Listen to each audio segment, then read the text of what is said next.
Hi, first grade. Happy school day after Easter break. Did you have such a great time on your Easter break? I hope it was so wonderful. Maybe you dyed some eggs. Maybe you did what I did. Do you want to see what I was doing over Easter? I was eating the ears off my bunny. Did any of you eat the ears off of maybe a bunny that you got? They're kind of yummy to eat because they're not real ears, huh? Well, first grade, today is Tuesday, April 14th, 2020. I wanted to show you before we get started on what we're doing in class today, I wanted to show you some of our fun photos of our friends. Are you ready to see what some of our friends have been up to? Okay, let me show you. There's Mr. Mateo sitting on his beanbag. Do you see his puppy? He has two puppies in this picture. Remember he told us he has three. He has one here and one here. He's watching story time on the computer, which I love. Here is Miss Eliza. She's doing that extra math problem we had. Remember, she didn't have to do it, but it's super fun. She made a ship here. Remember how we could make a ship? And then to see how many things you could put on it and graph it. Here's Miss Kaylee. She went to Snap Farms and got to pick some lettuce right here. Oh, that's so cool. And there she is with some beautiful flowers she saw when she was out walking with her parents. Those are two really, really cool plants. Since we've been studying plants, that's so much fun. Let me show you. Here is Miss Bria. Guess what she's doing? She's making a graph out of her Skittles. I love that graph, Bria. Good job. Oh, this one cracks me up. What is Ethan doing? Ethan, you crack me up. That's so awesome. Look at his lunch. Can you guys, what do you see his lunch has made? A smiley face, especially, but Ethan, I love that you're eating all those plants. Here is Mr. Harley and Mr. Gage. Look at their sweet dog, Harley. We got to see him on our Zoom meeting. It was so fun to see him and see all of you guys and your fun pets and to see what you're doing at home. I love it. Gage, we're so happy you got in there too. That's super fun. Here's Miss Emma. She did our directed drawing for our three-dimensional cross. Very cool, Emma. And then here she is. Samuel was doing homework with Emma and doing our Bible work where we were putting what happened on Easter in order. Oh, and look, here's Miss Tatum. Tatum is hanging with her sister. I love it. And she looks like, if you look really close in this one, can you see that she has Cheerios? I bet she's doing some stem building right there. Do you see how those green ones and purple ones, she's stacking them up? She could probably graph those too. We have a new verse this week. It is Romans 12:10. Be devoted to one another in love. Honor one another above yourselves. It means to treat others the way you would want to be treated and to think of them above yourself, not to think of yourself first. I love it. Okay, let's talk about some graphing. Okay, first grade, today in math, you're going to be using graphs. I happen to make just a quick little one here of stuffed animals. And we're going to say that we're talking about Emma, Benjamin, and Zach, and their stuffed animals they have. Obviously, if I was able to go to their house, they probably would have more stuffed animals than this. But we're going to use it for our example today. Today, you're going to talk about finding the difference between what people have. So let's look at this. If Emma has how many stuffed animals? And that's 3. Yep. And Benjamin has how many? And Zach, can you see Zach, his big green, how many does he have? He has 5. So my question for you might be, how many more animals does Zach have than Emma? How many more stuffed animals does Zach have than Emma? Now, first grade, that kind of sounds a little bit like an addition problem because we hear the word more and we think, oh, there's more of them. But guess what? It's actually a subtraction problem. When you say how many more, you're finding the difference. So let's see. Zach, we know, has 5 and Emma has 3. So I can do that in a couple ways. Let me show you 2 ways you could do that. I could just do a quick subtraction problem. What comes first in subtraction? The big number. Zach has 5, Emma has 3, 5 subtract 3 equals what? Can you guys see that? I don't know if you can see my problem. Let me put it up there for you a little bit. 5 subtract 3 equals what? Correct. But the cool part about a graph is I can also just look at the graph to kind of help me figure it out. Because if I look right here, because I know Emma has 3, and here's where 3 comes across, my line is a little crazy.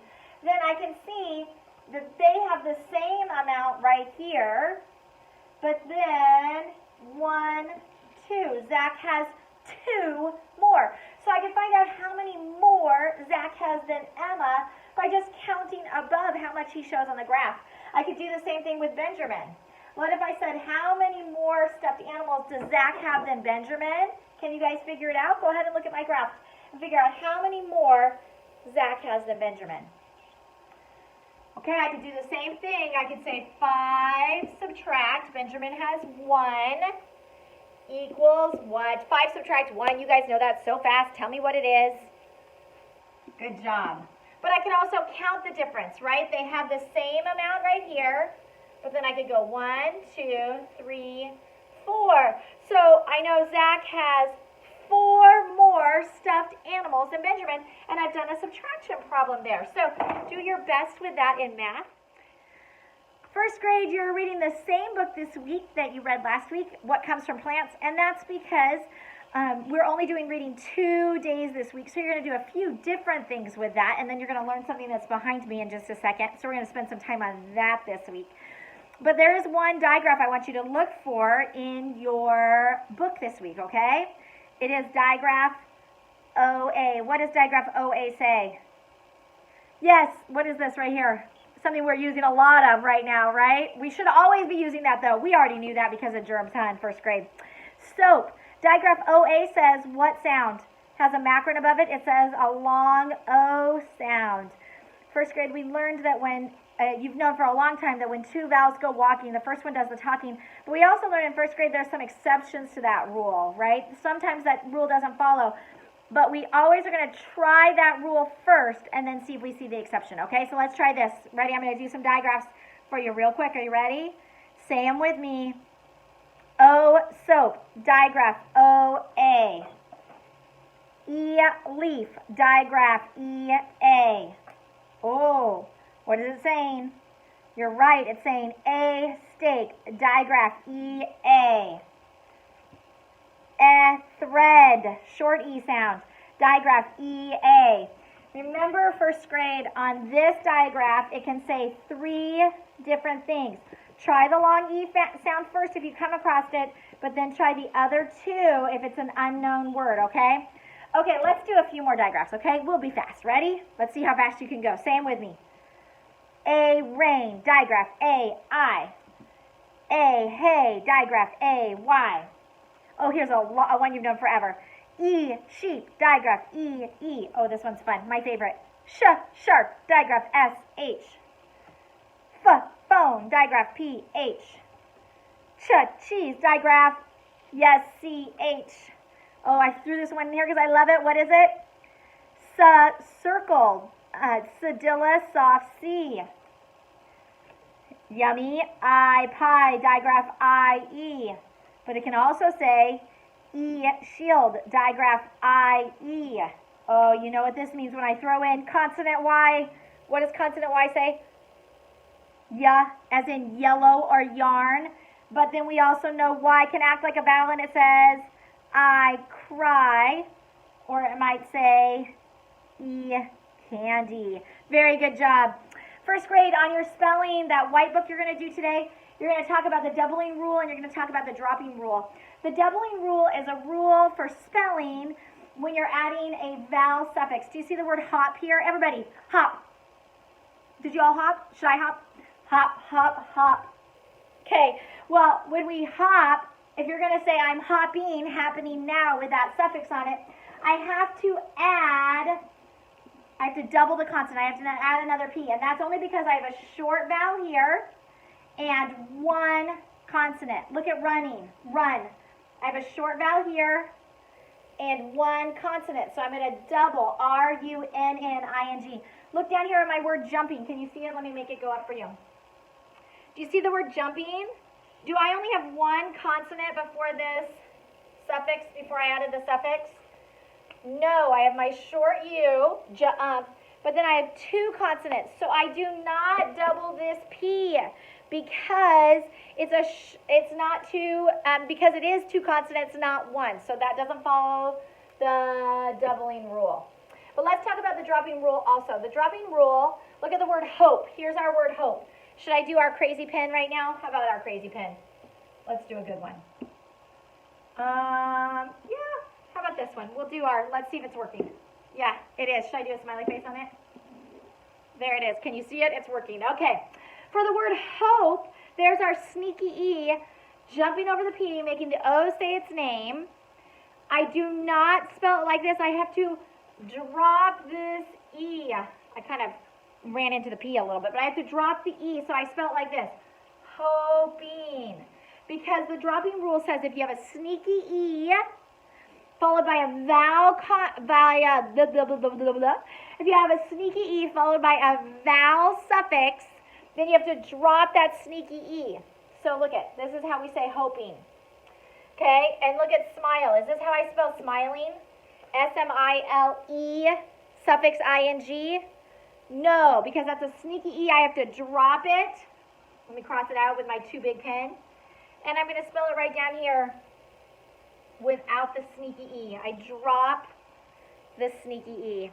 Okay, first grade, can you see that the words are like on my face? Isn't that kind of funny because I'm standing in front of the projector?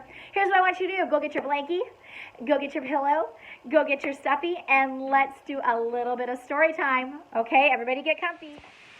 Okay, are you all cozy and ready for story time? I'm going to read a little Bernstein Bears. One of my favorite things I think I've showed you before about Bernstein Bears is this one's called The Bernstein Bears Do Not Fear, God is Near. And then remember the story and the pictures, so the story and the illustrations are by Stan and Jan Bernstein. I love that they are actually named the bears after themselves with Mike Bernstein also, it says. Okay, let's see. Do not fear, God is near. Who's that? Sister, she kind of looks like she's running away, doesn't she? When Sister Bear was little, she was afraid of lots of things. She was afraid of bugs. She was afraid of birds.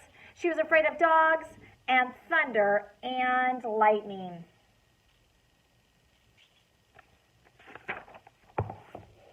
But Sister was most afraid of spooky shadows. When Sister got bigger, she understood that trust in God takes away our fears. As the Bible says, when I am afraid, I put my trust in you. In God, those words I praise. In God, I trust and am not afraid. She was not even afraid of thunder and lightning.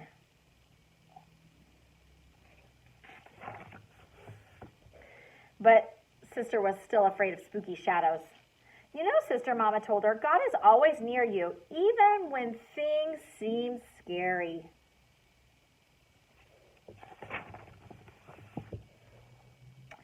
Brother Bear thought Sister was silly. He teased her. Scaredy bear, afraid of your own shadow, Brother teased. It was not nice. But big brothers are not always nice to little sisters, even Brother Bear.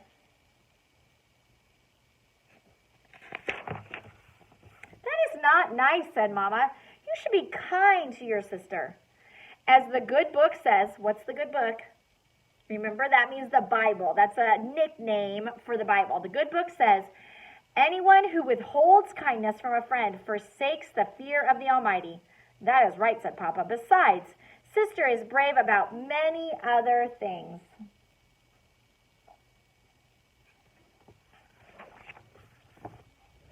Sister was not afraid of frogs and toads. Hello, frog. Hello, toad, she says up here.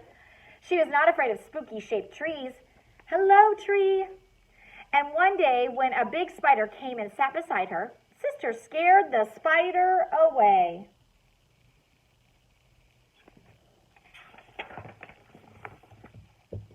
But Sister was still scared of shadows. She forgot that the Bible says, do not be afraid or discouraged, for the Lord God, my God, is with you. Help, Sister cried, spooky shadow. Sister ran into the treehouse and into Papa's arms.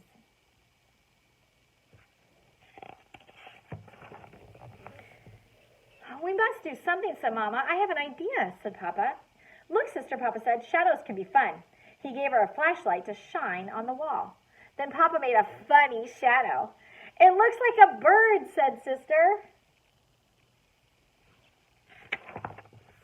Sister looked at Papa's hands and looked at the shadow. Papa wiggled his hands and the bird flapped its wings. It's flapping its wings, said Sister. May I try? Papa held the flashlight.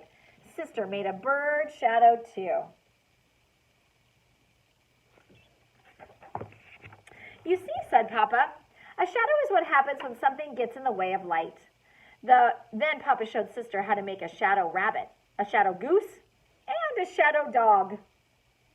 I know, it's like fun. I think maybe we should make those kind of shadows. That would be really fun to do, wouldn't it? Later that night, Sister played a trick on Brother. She made a big shadow bird and flapped wings. Yay! Brother cried. A spooky shadow. Sister knew she should not tease, but she wanted to teach Brother a little lesson.